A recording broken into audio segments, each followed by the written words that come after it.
Hi guys, sorry, we are live finally. It is very warm here. Hey! As you can see, we are in two very different locations right now. Lindsay, what does that say on the snapper board? It says, "What's different? Carry on crafting." Carry on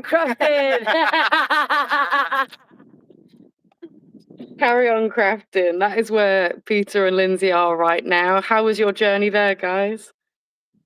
How long you got? Yeah, probably both of us had a horrific time. It's probably not a very good subject. Oh, I'm sorry. Okay. It was a lot longer to get here than we thought. For me, it was about 4 and a bit hours when it should have only been 2 and a bit. So, oh no, what a nightmare. It was 7, but across 2 days. So yeah, lots of traffic today. I'm just trying to get you up on this screen if anybody watching is thinking, Lindsay, get off your phone. But it's because we've set this up so that we've got us both in, and both of us are blind as a bat. We can't see anything. You're in the other field over there. So at least if we have it here, we can see what's going on, you see. Kat's saying happy birthday, Steph. Thank you so much. Hey. Joss is in the chat. Nice to have you back, Joss, saying, oh my God, this weather too. It is too warm. And I am back. Yeah, it's quite going nice to keep saying it. So how has your day been, birthday girl? Let's get it up on the links. Do you know what? It has actually been really nice, but really like relaxed. I haven't done anything apart from clean, chill. I had a nap. Oh, what an amazing luxury that is to be able to just nap with no guilt, no commitment. Right?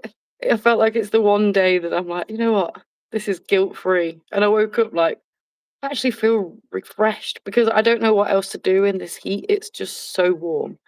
Yeah. But it just wipes your energy, doesn't it? It's like you just have very low energy on days like this, I feel. Oh, 100%. But I don't know if you've seen, possibly a very early birthday present to me. Yesterday, Nigel Farage announced that he is resigning as MP, whether it's part of a stint to get himself out of this investigation or just to get out of being a politician because he doesn't really fancy it. I don't know. But happy birthday to you. Well, it's been done because it's actually quite a clever move. He's retired, so he can now force an election. So it's been tactically done. Yeah, so that means now he can run for the higher. The only problem with that is no one is going to be running against him apart from Count McBinface. Wow. Something like that, Count Binface. I've heard him mentioned before. Please, guys, if you live in Clacton, do the right thing. You'll probably be better than. That's funny. McBinface. Like, what is it with the British? Bussy McBus face behind us, look. Bussy McBirthday face. I love that. It's amazing. The British public know how to pull through when it comes to a vote. So, come on, guys. They love a novelty name. No, definitely. And as well as that, I got to spend last night with Kat and Kyle and Dane. I had a little birthday cake. If anyone's seen, it took me actually less attempts than I thought to make that. And I did have to apologise for stressing after. It's like, no, we've got this better, guys. I realised I need to work on my tone, and that's okay. Why were you being bossy? You know, like we just got to like the top of. We went to the altar stones. I've been hearing about this place for so many years. So we finally got to the top, and we're on the top of these rocks, and the sun is like going down. I'm like, I need this. I've got like not only that, the carrot cake is melting. Like everything is falling apart. So I was like, right, Kat's this side of me, Dane's this side of me, Kyle's holding the camera. And I'm like, you're on the glasses, the hat, the cigarette, candle. You're lighting it. Dane had the hardest job trying to light a candle at the top of a mountain in the wind. Cigarettes and your cake. It's a bit random. But do you remember when we did the Halloween thing? And I said sometimes you have to be very directive and just because you need to get it done. You need to be like, right, you need to do this, you need to do this now. Like, you know, so I can be the same sometimes. I don't mean to come across like bossy, but I'm just trying to get a job done for the sake of everybody. Me too. I'm starting to think maybe it's just a stark contrast to my like very laid back, like whatever. I'm not gonna like argue about it. It's kind of like, and it's cool to know which hat to wear when. Yeah, life's too short to, Yeah, it certainly is. But then, it's like it's easier said than done, isn't it? So what? Sorry, I'm saying it's easier said than done. Yeah. We've just been having this conversation before we came on air, like where I was saying that I really admire Peter's forthcoming, like he communicates very clearly his boundaries and things like that. But he was saying that actually that's him actively working on that, and he's actually on that journey too. So it's like really nice to realise that it doesn't come easy, even though I'm observing it and thinking, wow, I'd love to be so like, like at the festival we were just at, for example, with the handshakes and the not wanting the contact and stuff like that, but being able to just say no, sorry, like no guilt, no drama, just communication. It is like they're your boundaries, whatever. But I was saying that we're really working on it too, but it's really hard. It is really difficult. So it is very inspiring when you see someone, also working at it. It must feel nice, Peter, to have it recognised that it's something that you're working at and it's being recognised. It's like I don't recognise it until people tell me my achievements. So like people say, God, it must be nice being like that. And it's like, it's only been this year, last year, because it's taken like 30 years to adapt to that, to be like comfortable enough to say like at events, to be like, sorry, I can't touch you. Like when they go in for a handshake, they're being polite, but I'm just like, yeah, sorry, mate, I can't touch you. I'm autistic, because it sends me into a sensory overload. So it's now better for me to say that, because I know if I did touch them for a good couple of hours, it would trigger me.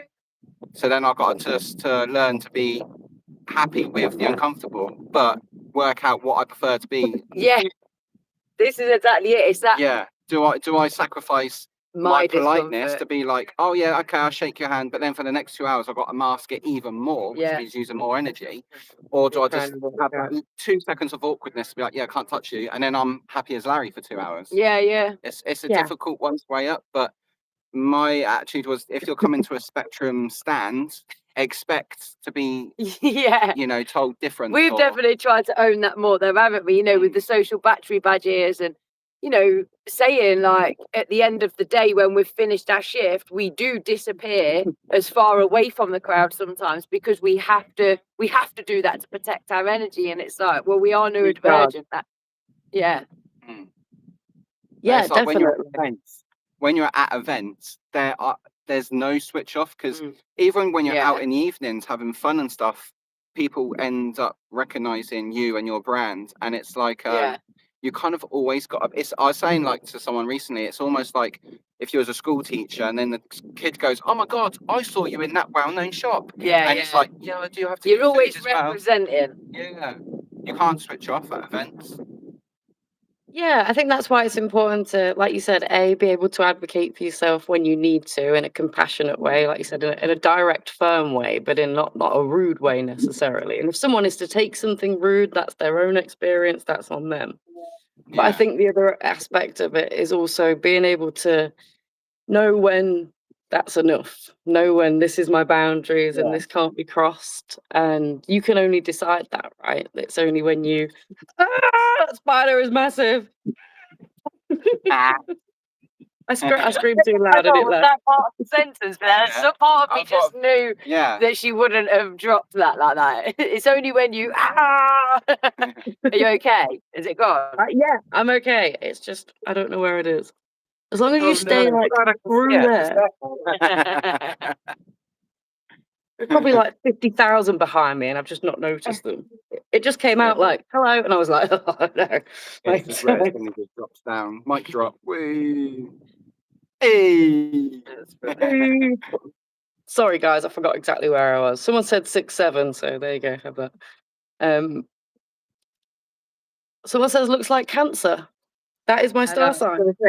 None of them are none of them are making much sense. But I can't get the comments up on my phone. Buzz looks great. But then just remember, because it's a new phone, I haven't logged into it properly, so I can't get the comments. Yeah, those you're not missing anything. They're boring. Other than Cat, Buzz looks great. Thanks, babes. We're very proud of it, aren't we? 100%. It looks great, guys. That's what I'm saying. Like, unless it's directed at me. So we're very proud of it, aren't we? Silence, like. Yeah, I'm just. That's literally what I'm talking about. Unless something is directed at me, I'm just like, I'm away with the clouds. It's fine. It's fine. Unless it's got the word, like if someone says to me, "Oh, Pete, what's your opinion?" Yeah, that you said your name. Yeah, that's. Unless it's acknowledged me, I'm like. But that is a tool that we're taught in the classroom. Is say the name first. Else, how is that? Yeah, I can't. I don't understand hints. So like that's. Yeah. The subtleties literally kind of goes thing. over my head. Hints. Which kind of takes us nicely into. Aren't we going to have a round of Would You Rather? I feel like what other person would be great to bring this on with than a sensory version of Would You Rather? So before we go into the game, Lindzi, Pete, would you like to tell us like who are you, Pete? Who, for anyone that might not recognize you, whoever might not know who True Vibez Clothing is, please. Well, I'm the legend. Ain't it? We are joined by the myth, the legend. So basically I'm True Vibez Clothing. So I set up a clothing brand to represent everybody on the spectrum and to say that being different is better and it's no different. So I like a saying that says, I'm not weird, I'm limited edition. And I always reference everybody else as humans because I don't see myself as a human because I will not do the 9 to 5. I will not do what everybody else does. So I am unique. And a unique thing in the dictionary is an alien when it's an unsourced. I love it. I've always said that I'm from outer space. I am openly. So there's only one of me. Alien. So I don't represent as a human because So I set up a clothing brand to obviously represent serious subjects like suicide awareness, ADHD, anxiety, autism. We create designs in a fun way, but to bring the serious message towards it. And we wanted to bring the awkwardness to it as well. So our designs are slammed in people's faces to get the topics talking. And we want it to be that each topic is brought up in conversations and not to be hidden and not to be a taboo subject. Love it. We're very proud to talk about these subjects. So if you see us at any events, please come over because we create a safe space and we're always happy to help and send you in the right direction if you do need any help. So yeah, we're always open in our DMs for support and just to say that it's okay to have an off day and it's okay to not understand the world because especially nowadays it's the way the world's run with politicians and stuff, it's a very complicated world for humans, let alone people on the spectrum. Yeah, definitely. And where can someone get hold of your amazing t-shirts? So you can go to our website at the moment, so obviously that's truevibez.com, and also you can see us at events. So we've got a couple of events coming up. So we'll be at an event in August called Ink and Engines. So that's a big music festival. We'll have a trade stand there. And that's the only one that we're doing this year because we're having a little bit of an off year this year because running a mental health company is also to recognise when we need a break and to say that's okay to have a break. But we've got some amazing things planned for next year. So obviously stay tuned for those. Bravo. Excellent. What an intro. Awesome. Yeah, I love that. As you probably heard, like us and Peter have very linked interests. This idea of different being perfect. It's not necessarily this, equal to normal. It's better. That's what we're saying now. Do not be normal. Normal is boring. Equals, and because if you're saying you're an equal, you're automatically comparing yourself to something. Oh. And when someone says, "Oh, who's your role model?" people think I'm being big-headed, but I am my role model because I think if you have a role model, you might mimic them or copy them, and straight away you're going to then compare yourself to them. And if you're comparing yourself to something, then you've already set yourself a target of potential failure. Because if you don't reach that target, you've already put a higher target on your back. I love it. It's so just I am my empowerment. Own yeah. So every morning I look in the mirror and be like, yeah, you've got this, and give myself a pep talk. And that therefore I can never fail because I set my own boundaries, my own rules, and I am my own role model of.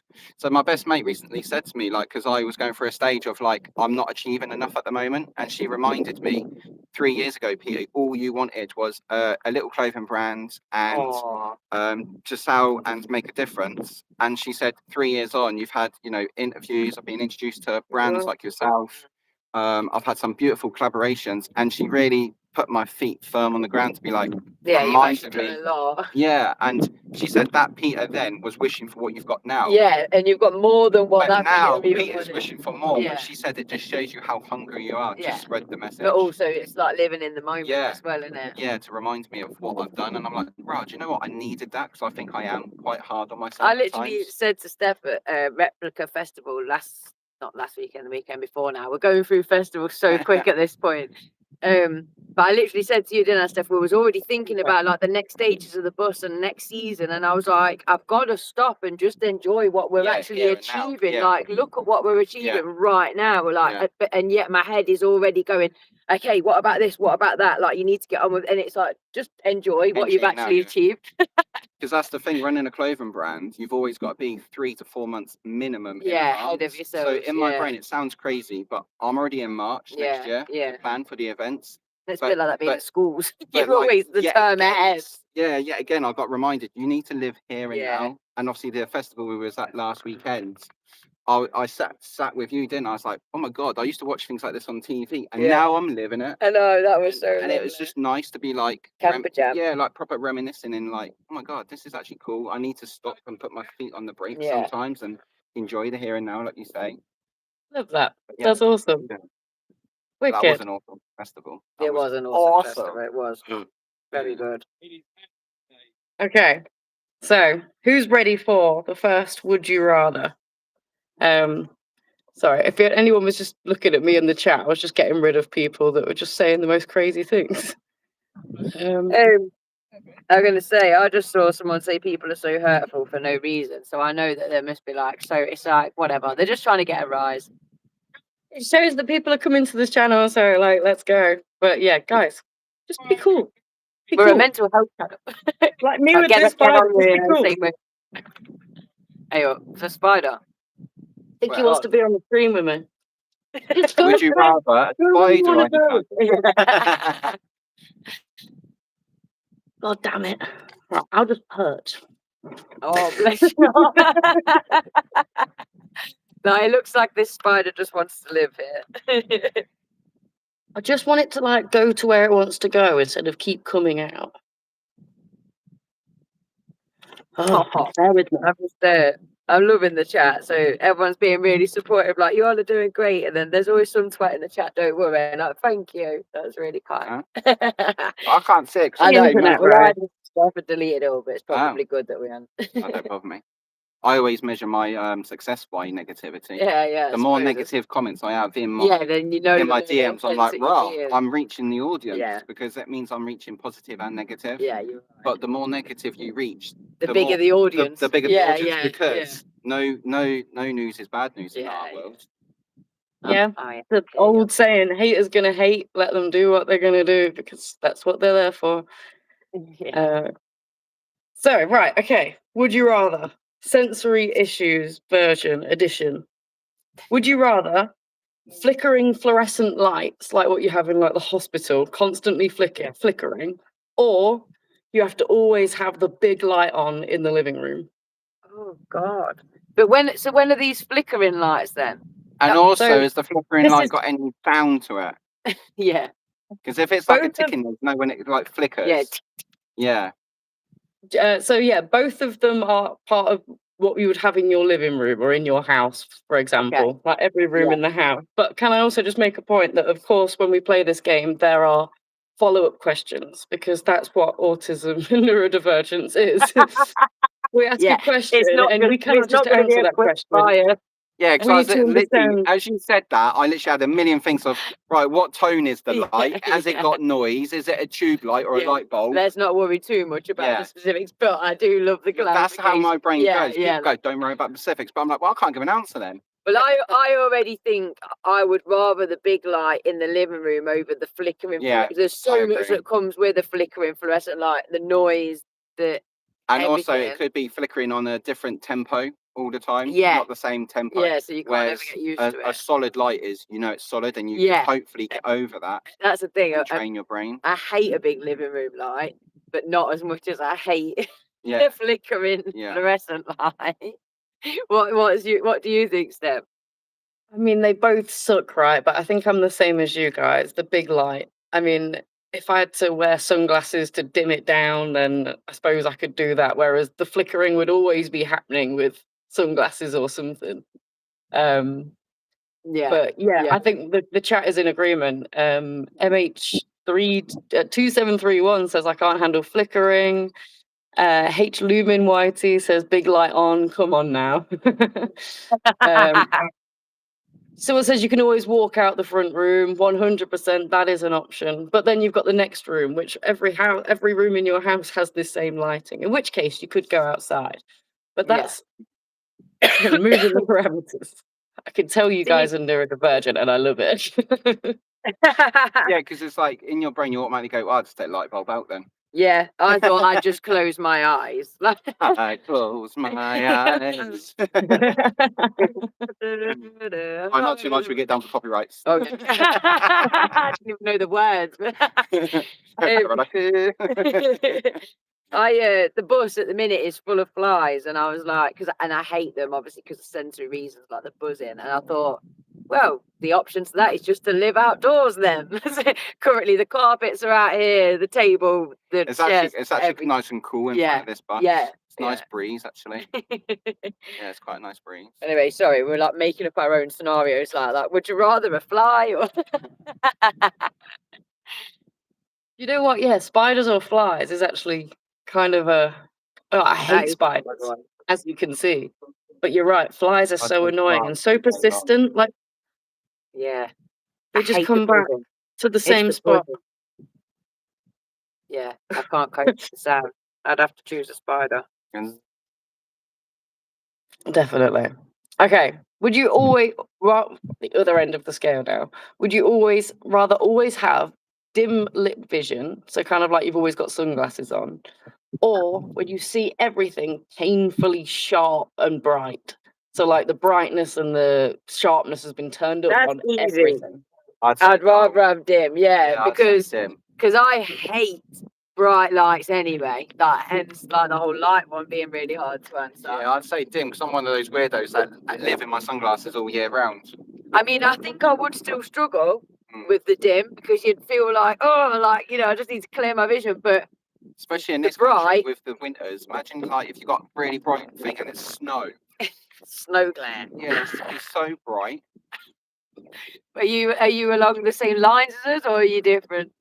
No, I am, but it just makes me laugh when you think of like the qualities we'd have wanted in like a hunter a long time ago. They would not have been saying dim lights, please. It'd have been like, give me that sharp vision. I will take the migraine over the fact that maybe once a day I can find something and kill it and bring it back. Maybe I'm a gatherer, not a hunter. I'll gather some berries. 100%. I'm a procrastinator. Well, now I realise that was like an actual role back in society. They just kind of sat back and was like, I'm not going to do that yet. And so many of them survived because they didn't just run headfirst into stuff. Oh, yeah. See, if I was a caveman, I'd still be like just going for the sunglasses. It's the look. It's the look for me, not the practicality. It'd be the first caveman in fashion. Everybody else would be coming back with a bear on their back and be like, yeah, but I'm looking cool now, innit? I feel like I would be constantly up to something if I was like back in the caveman days. Like I'd be that one that would be popping back like, "Hey guys, look what I found!" And you'd just be like, "Oh God, not again! Everyone hide!" You know, like here she comes. Like everyone hide, can't be asked to listen to the stories, and I'd be like, enthusiastically retailing my. Yeah, I'd be the first to starve to death just because I've just gone exploring. You know what I mean? But literally, that's what might be. Brilliant. We have a change of answer in the chat, which is quite an interesting point of view. Bright, since the mind will adapt to it. And that's a very good point. If you're in a situation where everything's bright and sharp for a long time, maybe your brain would get used to that and operate. Maybe. Yeah. And also, if it was bright and if them was sharp, could you just put sunglasses on? Whereas if you've got dull vision, you can't really do a lot about turning the lights back up. That's a good point. Yeah, you can't then fine tune your. I agree. Maybe that is a better one. Well, it's like one of those ones on the spectrum of would you rather be super hot all the time or super cold? I'd rather be super hot. See, I'd rather be super cold because you can put more layers on. Oh, right. Yeah. Hot. Whereas if you're super hot all the time, you can't take your skin off to get cool. And yeah, don't get me wrong, it is hot at the minute on the bus and stuff. It's hard. It's hard, isn't it? Because too hot and too cold is both like death. The body has a small range of temperature that it can live in for a certain amount of time. What about you, Steph? Would you rather be the super hot or the super cold?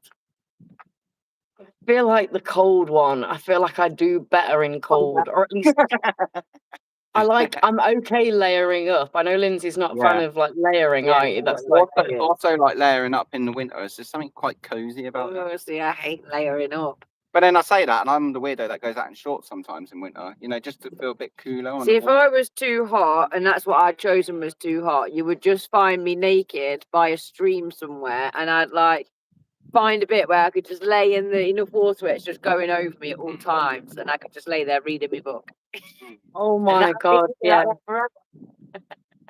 Where we were at that Van Fest, I can't remember which one it was now, where we went in the river. Festival.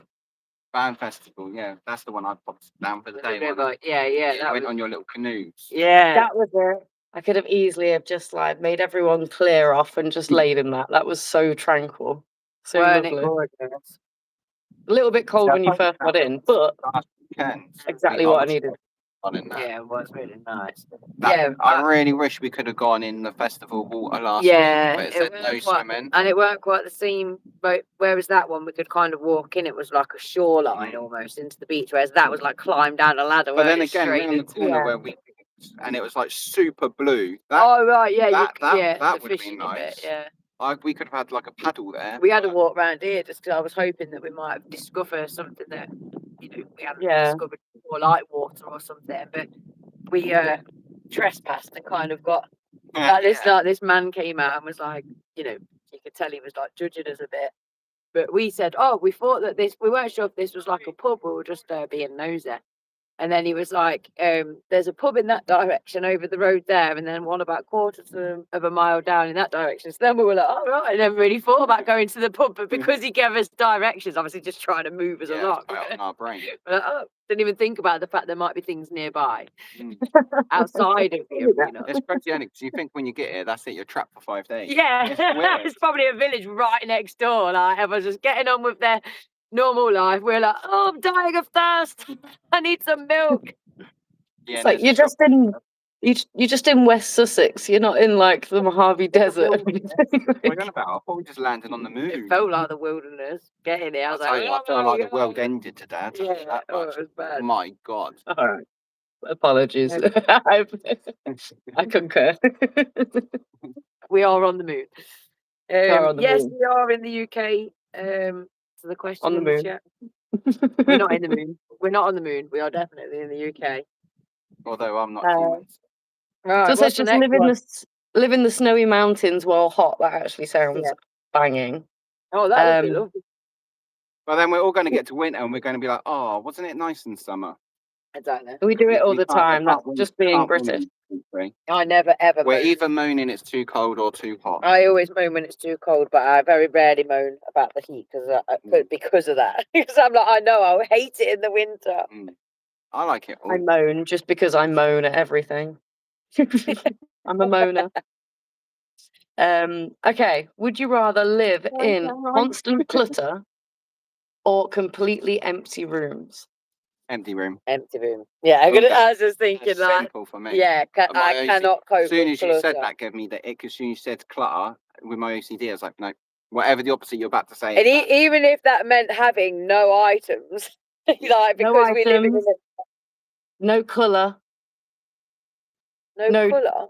No colour. A completely blank, empty room. Yeah, I'd rather that. I think because it's obviously an extreme, and you have to go with one or the other. Because I know how much clutter. Like, it doesn't matter. It's not like a case of mind over matter. Clutter actually disturbs me. I would have to go with an empty room, even though that. I don't know how that would make me feel in the long run. Probably would destroy me somewhere because I love obviously visual stimulation. Yeah, I feel like I live in clutter. If it's like soundproof, because there's a room in America, I forgot what country it is, where they give you $1 million if you can spend 1 hour in this room. and the most anyone's ever done is 9 minutes. What? Because it psychologically makes you go crazy. Because apparently it's so soundproofed, you can't even hear yourself go hello. That's mad. And it's a black room as well, so you go in there, it's pitch black, soundproof. That sounds crazy, doesn't it? And then, the most anyone's Get ever me in lasted there. is 9 minutes. I know. I want to see if Steph could do it. 9 minutes and 32 seconds. But what did you say, Steph? That you live in clutter? Yeah, I live in total clutter. That that's how I exist. I don't enjoy it like that. But given the choice, like strictly clutter or completely empty, no color, textures, anything that I like in a room, I have to pick the clutter. And that's just so probably just it might more. be that you get to the stage now where your clutter then doesn't look like clutter because it's organized mess. Well, I don't mind organised mess. Yeah. And this is the thing, is I only have clutter overwhelms me to the point where, say, if I'm not trying to butter a sandwich, but you can't get to the plate because something's in the way, then you get the plate out and there's nowhere to put it, and then that's when I start to get over it. So if my whole life was like that, because everything was cluttered everywhere, I would lose my mind. Yeah. But don't get me wrong, being in an empty room would probably at some point destroy me as well. Yeah, yeah. So, but I wouldn't know that until I'd never been in that situation of nothing. No, definitely. Do you know what? I remember my ex's stepdad always saying about when he lived in a shared accommodation and that very much being the case, the whole kitchen was just filled with other people's stuff and bottles and he just ended up buying one of those really thin chopping mats and he just roll it out, just do this, move the stuff of other people, just put it down, sometimes over other people's stuff, to just have a section to do his own thing. And then he'd just roll it back up, wash his own mat, and then put it back. And he's like, I'm not dealing with other people's crap. That's a system of survival, isn't it? It's great work, but that would be my absolute last resort in terms of I would be desperately trying to get out of that situation. Yeah, I've been in a house share once before, only for about 1.5 years, 2 years max, and it was to the point that everyone had to plan their dinner time.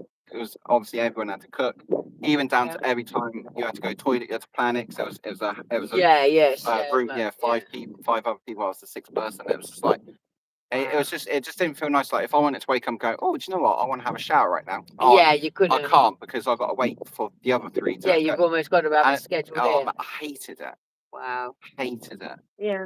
I think it's important that we highlight these things though, because rent is becoming more expensive in the UK.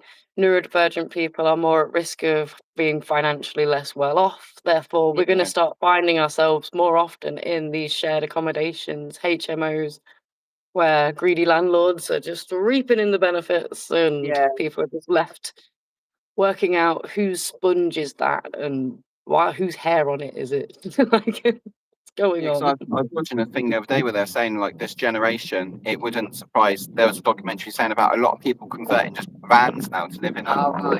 And they were interviewing students, people going to university, and they can't even afford the university college now. Yeah, we're seeing a real shift in the landscape of what is normal, which is quite nice that communities like ours are there, because it's don't panic. Let's all kind of keep the communication going and work it out, because it's almost like we are carving out a different future to what generations before us had as their futures.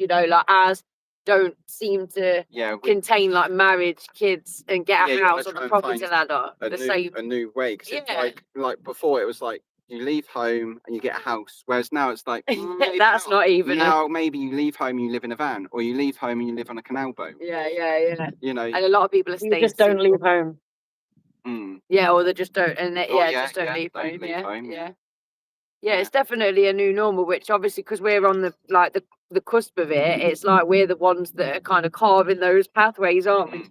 Leading the way for the next generation. We're the trendsetters. We are. We're trailblazers. We're 100%. It's not like we live in a double-decker bus or anything. We've got a few interesting comments. So we've got one agreeing that completely empty. I would rather be in sensory deprivation or in a sensory deprivation chamber than be in constant clutter. Which obviously is echoing our thoughts on that. Yeah. And then Kat raising a really good point. Hate mess. Would love to scale down, but it's hard when you're a family of 6. And that's the thing, isn't it? When you've got kids, kids have a whole range of things. Yeah. And I know, like, my dad struggled. 'Cause I've got younger sisters. I know my dad struggled in the past where he'll just go in the garage and just be like, just getting rid of things, and he won't even tell them because he knows the minute he shows them, do you want this still? They'll remember they've even got it and want it. But it's like he must just get the same thing where it's like, just get rid of it all. Yeah, I suppose that's 100%. is it? If people got a big family, I'm Yeah. in my brain, you know, me, It's all right. me, myself, and I. But Hence again why we stay single, to keep Yeah. things nice and like easier. Is it hard enough as it is, but it's easier if it's just yourself. But then Kat says, my view on stuff has changed so much. I used to keep everything, but now I'd rather get rid. Organised mess is the way forward.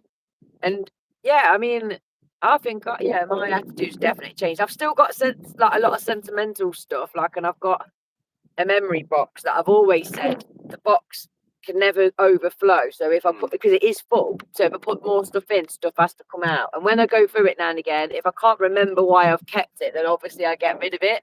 Yeah, but it's full of sentimental, like trinkets and stuff. Living on the bus, it's taught your brain that if I want to buy this, I've got to get rid of this. Yeah, it's Whereas very much, do you really? When you've got a house, you're like, chuck it in the garage. Which again is hard being a dopamine dresser, because I've got about, I don't know, 12 different pairs of shoes, but one is like sparkly silver, one a bright blue. They're not everyday wear. What am I going to do? Get rid of them? But then when I do want like that, you know, that alternative outfit where the bright shoes are going to come in handy, it's so hard to explain that to someone that doesn't dress like that. Law as well, that you have them for a year and it's like, okay, I'm going to throw them, and then next You weekend need them. there'll be like a space theme, like and that is always the way. Brilliant. I do try to keep it like limited. I don't hang on to stuff but I have got a lot of jackets, a lot of bags, a lot of shoes. You know, it's worst problems to have. Worst problems to have, indeed. But I also understand the idea of, you know, especially with a bus, when you really are trying to downsize and not have as much stuff, but then you also have, you know, half the stuff we do in the summer is just putting out decorations and stuff that looks nice and looks cool, and it's like that's got to be stored somewhere. So not just what you wear on your body, but what we, you know, put out the front of the bus. If you've ever been to see us, then you'll know. Like that when I go to trade shows, I pack up all the van of just the aesthetic stuff, not even the stuff I'm selling. I'm like, oh my god, half the van's full, and I ain't even got the stock in it yet. Just the stuff. So I was saying to you before, come on, you were saying, let's make it look pretty, and I was like, don't know what, I've got to just blow up palm tree. In my head. I've got one of them. I think I have had one of them in the past. It's just it's the aesthetics, because I find when you go to trade shows, you've got to make yourself feel Stand like out, home from home and make it feel cozy. And we are aesthetic people. We're dope-driven people, aren't we? And have lots of different textures as well. I find with my stand. Right, what's the next one? So for round. We're brilliant at them, aren't we? Oh, sorry. I just wanted, because Kat's put it, and you know what? I want to give her flowers, because when you work hard at summer, it needs to be given. My craft cupboard now looks like Steph's stepdad's, like his shed. I think he means his garage. He inspired me, lol. My stepdad is undiagnosed autistic, a very clever engineered man, but also a very strange, simple dude. But if you go into any of his space and much of my mum's house now since meeting him, and my life since I was 10, about 12, everything is now. You can see how everything is organised. All the cans are facing outwards, like with the labels. Everything's organised in a very obvious section. Like I will take some videos and some pictures and kind of show you. Like it's slightly impressive, but also very like, how do you? There's so much stuff in just the garage. So much stuff in there. If I had that much stuff, I would never be able to organize it in the way he has. But it all makes sense where stuff is. It's great to kind of a little insight into his mind. I think it's very fun. But, it's meticulous, though, isn't he? So sorry, carry on. He's meticulous, isn't he? So if he takes something out, he will put it back where he got it from. He won't take it out then put it back there. Oh, I'll put it back later. He will make sure it goes back where it should. So it's like, because he's thorough like that, his systems work. He is don't put it down, put it away personified. Yeah. It's like a lot stress free because that's how I am. Yeah, Like, it's like you save time in the long run, don't it's you? like you were saying earlier, if you was like making a sandwich, but then you had to move something to make the sandwich. Yeah. And in my brain, I'm like, you're just making the job so much more. Yeah, it should all be away. Yeah, once you finish with it clean, put it away. You know, We know these things. We know these things. We just struggle to execute them. I understand the theory. It is so logical. Like there's no part of the thing that the knowledge about it that I don't understand. It is the practice. It is the putting it in place that I just can't seem to manage. I tell you what though, Kat saying that her view has changed and the way she organises stuff has changed. I can definitely, hold my hands up to that, because even though I can still be chaotic and messy, that is definitely my nature. I would say that as the years have got on, I've definitely got little systems, and I've got quite methodical with certain things purely through good practice and persistence, and like working with certain people where their habits have worn off on me and stuff. So it's like, thank you to everybody that's ever inspired me to be everything happens for a reason. more like that. Like, bring on the OCD. No, I love that. Thank you to our teachers, 100%. Next, would you rather sand in your shoes all the time or crumbs always in your bed? Oh God, Sand in my shoes. I agree. I agree that it's because crumbs in the bed's vile, but sand in the shoes is vile too. Yeah, I say sand in my shoes, because if crumbs are in your bed, that means that you can't relax or sleep. And also, are they just my crumbs? If they're just my crumbs, I could probably cope. If I thought someone else's crumbs were in there too, I think that would really throw me over the edge. I mean, if it was just my crumbs, then you can kind of dust them out. That probably wouldn't be too bad. But even with the shoes, maybe you could shake it out. Well, that's what I mean. That's why it's the hard decision, right? Even if you were to get out, shake all it out, the sand is still in there. If you were to brush all the crumbs out, you'd still feel them. That is the conundrum. Yeah, I'd 100% go sand in shoes. Even though that's horrendous as well. I think I had to mask sock seam discomfort so often in my childhood that I can definitely get over that sensory input way better than I could feeling a bit on my body in my bed. That'd probably give me the ick. So see, I would say, this is where my brain automatically goes to practicality. I'd say sand in my shoes, because most people only spend 30% of their day on their feet. So now if we had sand in our shoes or that now, it won't matter. Whereas if you're going to bed, it's there constantly. So my brain instantly goes to practicality. Yeah, you're very logical in the way you work it out. I'm just feeling based on everything. Oh, that feels. Oh, how does that feel? That makes me feel. I'd say. I love that. That was the perfect understanding of you. You're either feeling based or practicality. It's logic. The stats are most people are only on their feet 32% of the day. I wish you'd got a video that way, because someone just came running. It was so because there's so many things going on behind the screens here. I feel like I'm back at school watching diggers out the window. Can you give us a browse? Anything? Can we see anything if you flip the camera? There's people building tents. I mean, the person that's ran past has obviously already ran past. Some tent building going on over there. Oh, very fun. Carry on crafting. And then obviously there's been people over here. Whoever was running is on their way back now, but they're not running. Can you see them or not? Yeah. I love what your face is just peering in. Hello.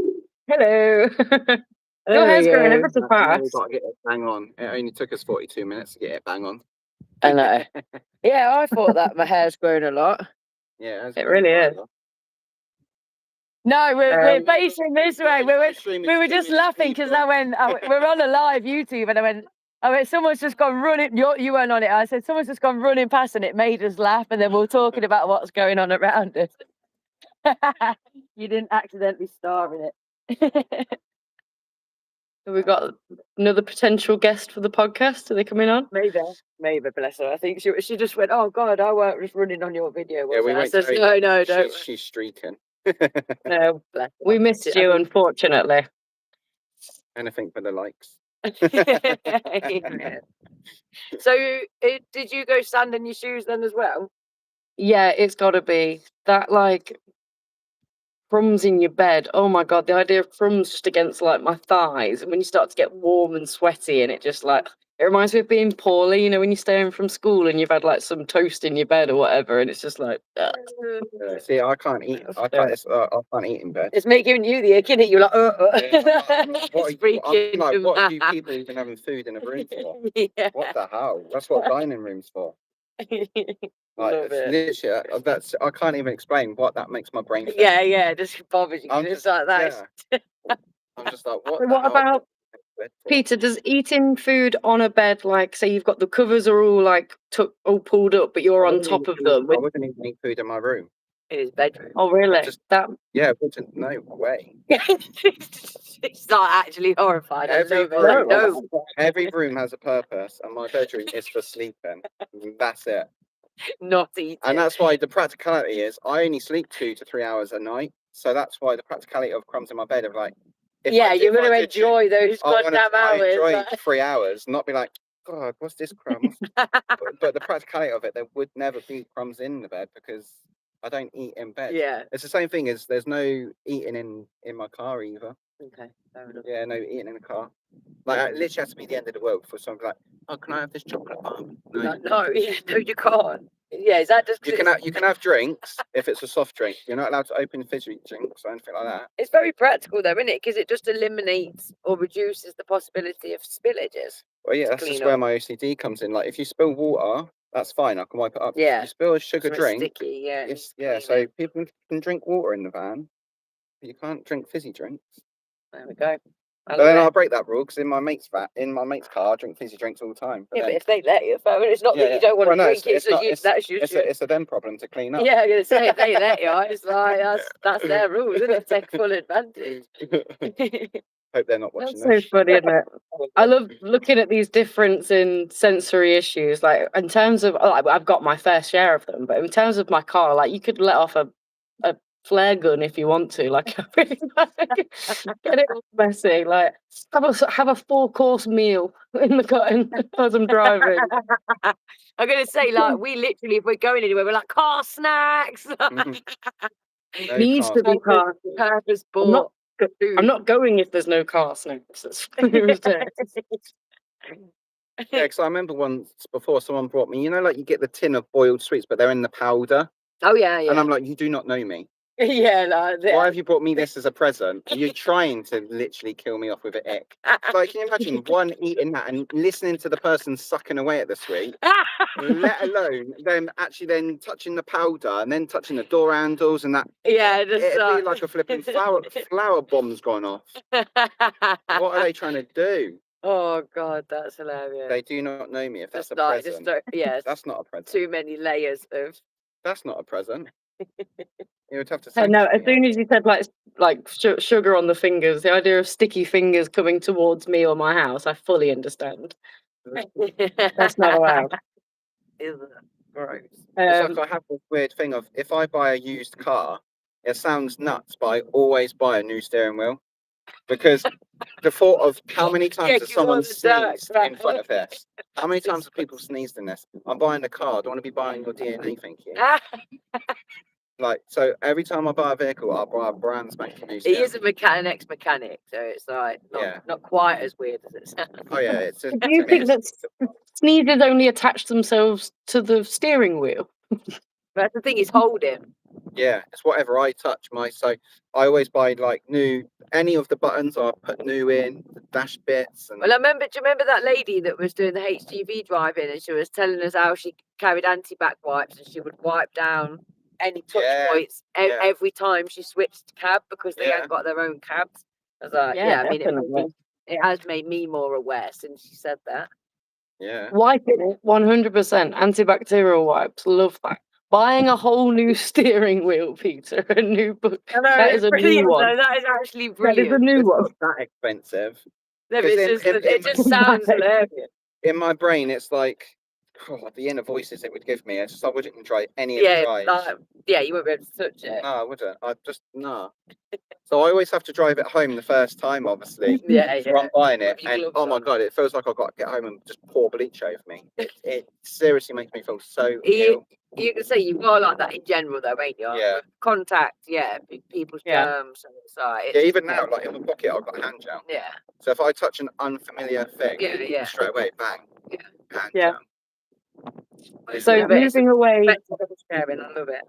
Anyway, yeah. So Sorry. Next one. No. So moving away from touch sensitivities, what about food sensitivities? So all food is now mushy, or all food is now crunchy. Oh, Which one are you going for? Crunchy. Yeah, I say crunchy immediately because I actually crave foods that crunch sometimes. Yeah, I do. So I've definitely got a crunch factor, but mushy. No. If something needs to be either smooth, it can't be like a mixture where I don't know. So when I swallow it, my throat's gonna tell me if it's bitty or not. Like, no. I need to know it either needs to be that way or not that way.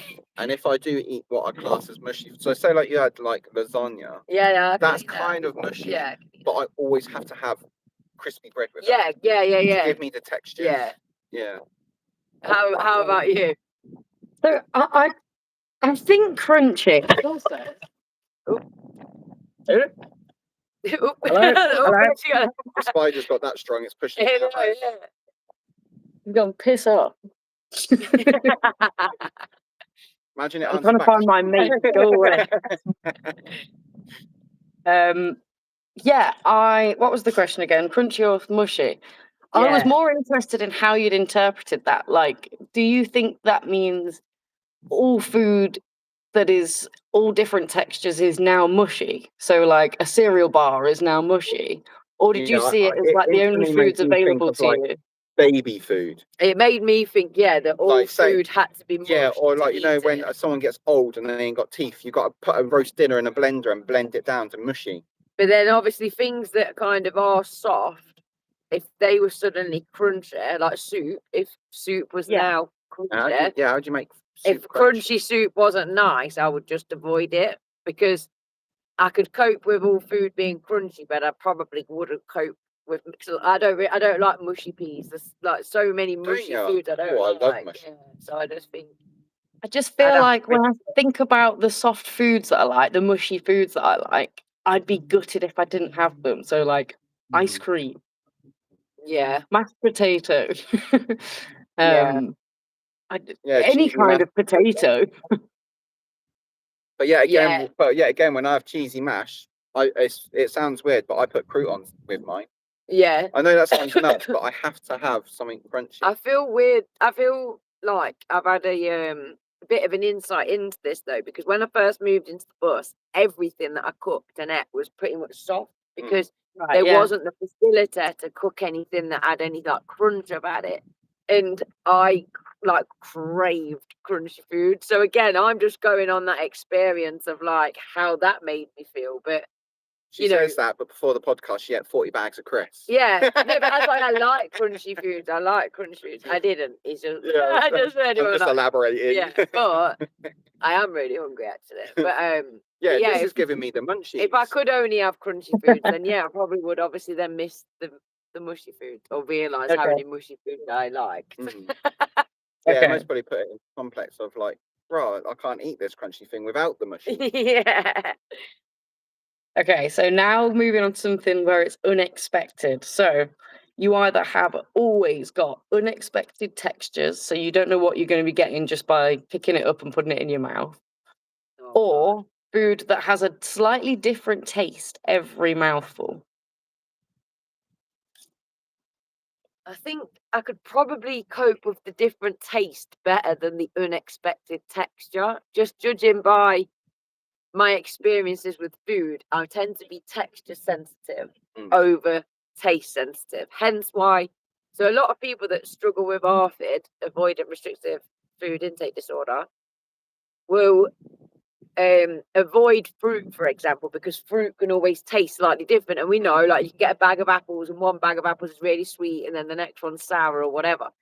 But I don't mind that as much. It's the textures that bother me. So I think I'd have to go with the slightly, even though it would be annoying. And it would be annoying because obviously you'd be looking forward to it and then it might not taste the same or it might keep changing taste. Yeah. But I think I'd probably still eat, whereas textures, I'd probably just end up not eating ever again. Yes, yeah, unexpected. Yes, I think that's such a hard question because it's like in my brain, it automatically thought if it was a different taste every time, that's still classed as still classed as unexpected to me. Yeah, of course. Well, it is. So, but it's to me, both they are very both unexpected. Similar. Yeah, they're both very. But the different, and the thing is with the texture one, it doesn't mean it's going to be a bad texture just because it's an unexpected texture. It might be a nice texture. Yeah, I'd go with maybe flavour one, different flavour. What? As in the one you'd have to go with? Yeah. I'd have to go with different flavours over different textures. Yeah, because textures freak me out more than flavours. Yeah, that's exactly where I'm coming from. Yeah, can you imagine? Yeah, textures, I think, thinking about it, freak me out more than taste. How about you?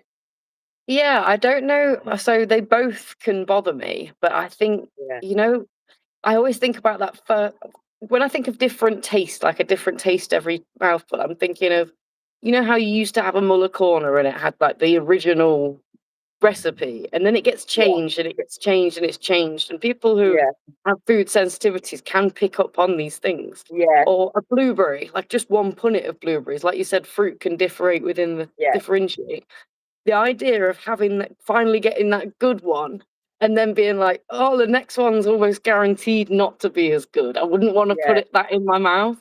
Whereas if it was more like I was putting a yogurt to my mouth and didn't expect the crunch, that would annoy me and it would make me jump and possibly even hurt my mouth if I wasn't expecting it.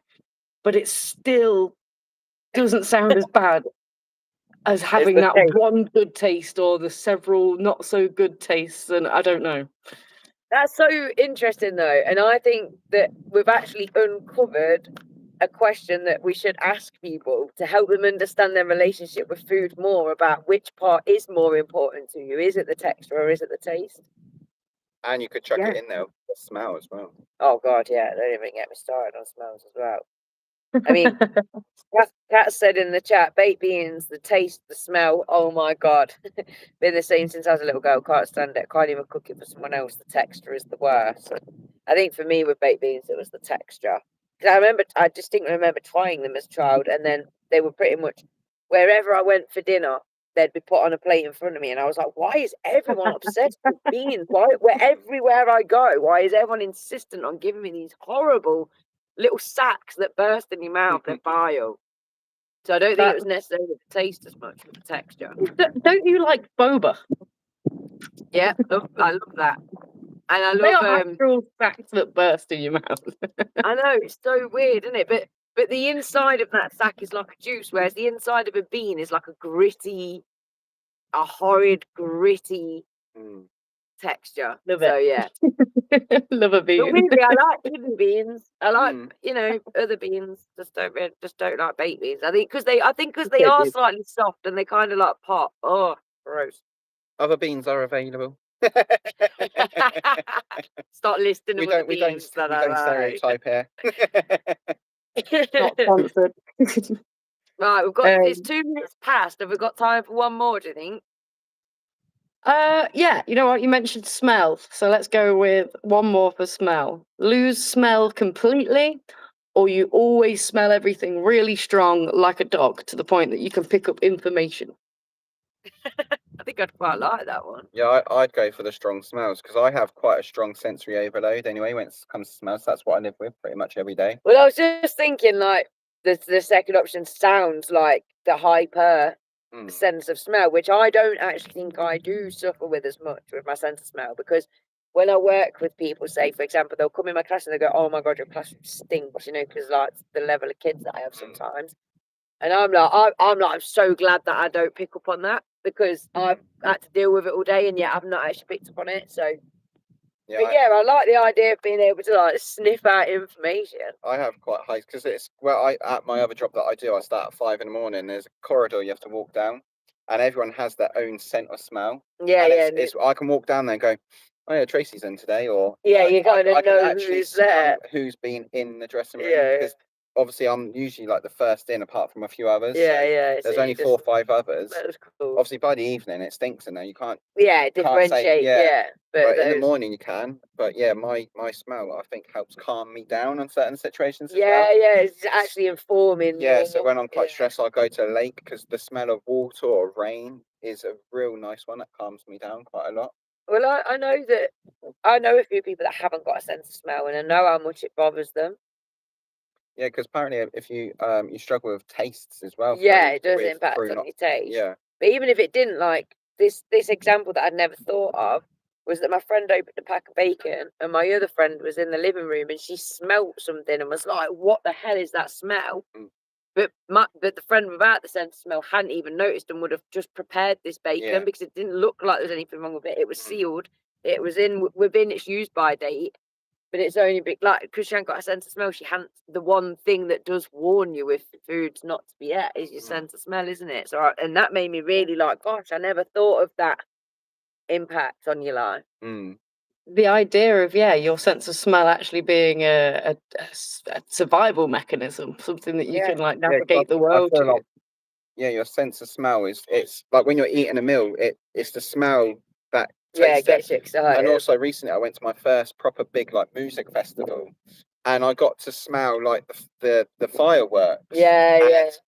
And we watched the same show again a couple of weeks later on TV, and I was saying to my mum, that show is brilliant, but now I've smelt what festivals are like, I can now you can it's a memory in my brain. So now when I smell fireworks, I'm like, right, it takes me straight back to that vision. So living without smell, I think, would be hard. The sense of smell does do that. So obviously the basic 5 senses guide that we sell in our shop, busdifferent.com, is one of my favourite guides, because the 5 senses fascinate me. But the sense of smell, A, has the ability to link to memories, so it can take you to a memory.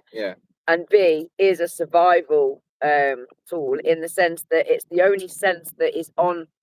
It's ready to respond. So when you go to take a breath to sniff something, your body is ready to close down operation immediately should it smell something that's going to threaten your survival. So I find that really cool as well. Yeah, I'd say without my sense of smell, I'd struggle on an everyday basis. Because it's even if I'm having a really stressful day, there's my mate brought me this teddy, and we take it on lots of like memories and adventures and stuff, and she sprays her particular perfume on it. So now when I smell that teddy, she's even given me a bottle of her perfume. I spray on that teddy. So if I'm having a bad day, I'll sniff the teddy, which sounds weird, but it's not, because I smell the teddy and straight away, instantly, I go back to our walk in Wales, or and I can really picture it. Like, what a lovely tip, or for somebody though, because using the sense of smell to hack your calm zones. That's one of my favorite ones. I think all of us, especially neurodivergents and neurotypicals, we'd all benefit from understanding things that we're hypersensitive to, and also hyposensitive to, things that we're not quite feeling as much as other people, so that we can relate to other people but also understand ourselves better. I feel like that was a really good episode where we got to talk about different senses and how they affect us differently, and hopefully illustrate that we all very much have different needs and we need more accommodation. And had a lot of fun doing it. And it also shows that it shows like it's like that saying of tell us you're on the spectrum without telling us on your spectrum. And that's our version of a quick fire round. 1 hour. Peter's version of tell me you're on the spectrum without telling me on the spectrum is I replaced my steering wheel. Never heard anything so autistic on this podcast in my whole entire life. Yeah, man. I replace everything. Got it. No, that's awesome. Space, mate. Thank you so much for joining us, Pete. Lindzi, both of you, I will be with you tomorrow, and I'm looking forward to seeing you. Are you coming Everyone tomorrow? else, I'll be with you tomorrow. Oh, sick. We thought you were coming Friday. Oh, I'm so happy. No, I'll be with you tomorrow. I'm really excited. Yes. And we'll show you guys what we've been up to. exclusive. So yeah, next week, catch us again live Wednesday, 6 till 7. We'll be here to chat to you live and answer any of your questions, or I just read out anything that you have to say, really, because let's be honest, I do read most of them, as crazy as they can be. Do you know where we'll be next Wednesday as well? We'll be in Watford. Or at least I will be. Fringe. Will we have Cozza with us? Potentially. Ooh, guys, manifest for us. Manifest for us. He just won a fight, didn't he? His last fight. So congratulations, Cozza. Smashed So it. Did proud you see how of quick you. he won it? I've not seen the footage. If anyone's got footage, please send me, link me. Do you want me to spoiler alert? I mean, if it's good for the stream, go for it. So he had won within 40 seconds. 40. I think it's like 15 seconds first knockdown, then the guy gets back up, and within 40 seconds the bell was ringing, and he'd won. The guy came back with a vengeance. Honestly, it's like it's so sick. I love watching him box. Anyway, I've watched quite a few videos of him boxing, and I think he's got a really. I'd call it how I describe it. I don't know the real terms, but it's like a lazy style, you know. Like, but he's got so much power behind what he does, and he makes it look like it's just so kind of like relaxed, even though you know that there's like some killer power behind it. It's wicked. I think he's going to go far. Well done, Cozza. That's wicked to hear. And hopefully we will have you on the podcast next Wednesday. If not next Wednesday, he will definitely be on while we're down there. So catch us live. And in the meantime, see all our socials. Not only have you got Lindzi's Bus Different, we've got a Different Human Design, a Different Podcast Official on the Instagrams, on the Facebook. There is also True Vibez Clothing and Pete's Adventures. What's your travelling Pete's Adventures Await. Yeah, Pete's Adventures Await. Hey. Hey. Go and find them. I will try to add them all to the description within the next evening. So check out them things and have a good time, everyone. Have a good weekend, rest of your week, and we'll see you, everybody, next week. Take care, guys. Night. Night. Bye. Bye. Bye.